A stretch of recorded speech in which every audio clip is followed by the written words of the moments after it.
100 unit free बिजली योजना क्यों कर दी बंद? भजनलाल सरकार से अब विधानसभा में पूछा गया सवाल। राजस्थान में भजनलाल सरकार के प्रदेश में मिल रही फ्री बिजली की योजना को बंद करने का मुद्दा विधानसभा में उठाया गया है।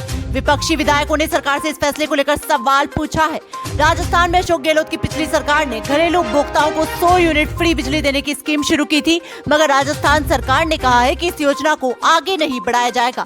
राजस्थान में भजनलाल शर्मा की सरकार ने पिछली कांग्रेस सरकार के कार्यकाल में शुरू की गई कई लोक लुभावन योजनाओं को बंद कर दिया है। इस सप्ताह प्रदेश के ऊर्जा मंत्री हीरालाल नागर ने विधानसभा में फ्री बिजली योजना को बंद करने की घोषणा की थी।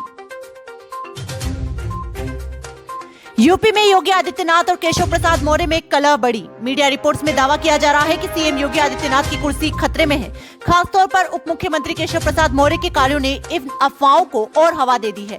हालांकि बीजेपी बार बार इन खबरों का खंडन करती आई है, मगर एक बार फिर केशव प्रसाद मौर्य ने पार्टी में बगावत के संकेत देने शुरू कर दिए हैं। दरअसल 22 जुलाई को यूपी के सीएम योगी आदित्यनाथ ने आजमगढ़ में सभी पार्टियों की बैठक बुलाई थी। योगी की इस बैठक में कई नेताओं ने हिस्सा नहीं लिया।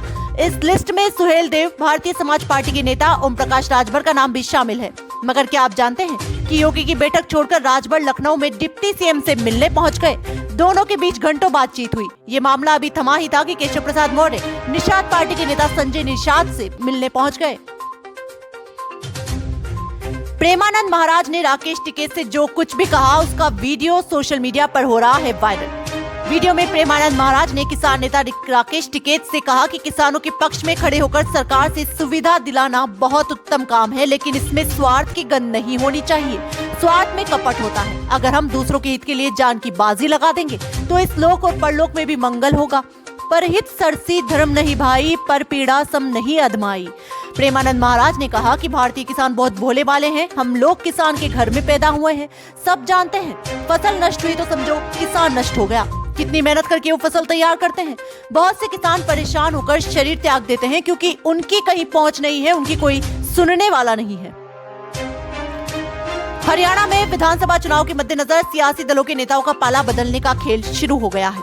हरियाणा में बीजेपी और जेजेपी के कई नेता पदाधिकारियों समेत कई कार्यकर्ताओं ने कांग्रेस का दामन थाम लिया। कांग्रेस सांसद दीपेंद्र हुड्डा ने इसकी जानकारी दी। बता दें कि भाजपा का किसानों द्वारा भारी विरोध किया जा रहा है, जिसके चलते भाजपा के नेताओं को कांग्रेस का ही सहारा नजर आ रहा है। मुस्लिम उद्धव को क्यों पसंद करते हैं? राज ठाकरे की पार्टी का दावा। महाराष्ट्र विधानसभा चुनाव 2024 में मनसे 200 से 225 सीटों पर चुनाव लड़ेगी। मनसे नेता प्रकाश महाजन ने कहा कि उद्धव ठाकरे को मुसलमानों से बहुत प्यार है और मुसलमान भी उद्धव ठाकरे से बहुत प्यार करते हैं। उनका प्यार सिर्फ इसलिए है क्योंकि उद्धव ठाकरे मोदी का विरोध करते हैं। मनसे के अपने दम पर लड़ने की चर्चा के साथ ही उसके महागठबंधन में शामिल होने की भी चर्चा है। विपक्ष ने बजट को बताया भेदभावपूर्ण, संसद के बाहर सांसदों का प्रदर्शन।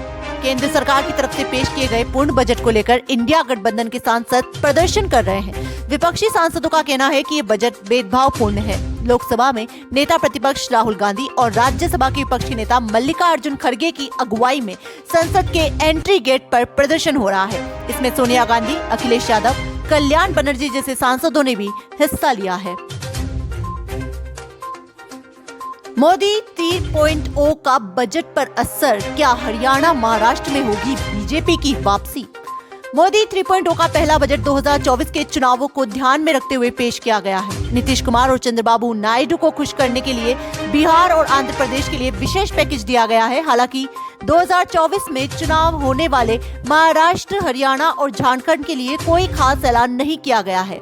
ये देखना दिलचस्प होगा कि बीजेपी 2024 में अपने वोट बैंक को साधने में सफल होगी या नहीं। देश दुनिया की तमाम बड़ी खबरों से जुड़े रहने के लिए देखते रहिए पीटीवी हिंदुस्तान। यदि आपने अभी तक आपका अपना YouTube channel PTV Hindustan subscribe नहीं किया है तो अभी सब्सक्राइब कर लें, बेल आइकन जरूर दबा दें।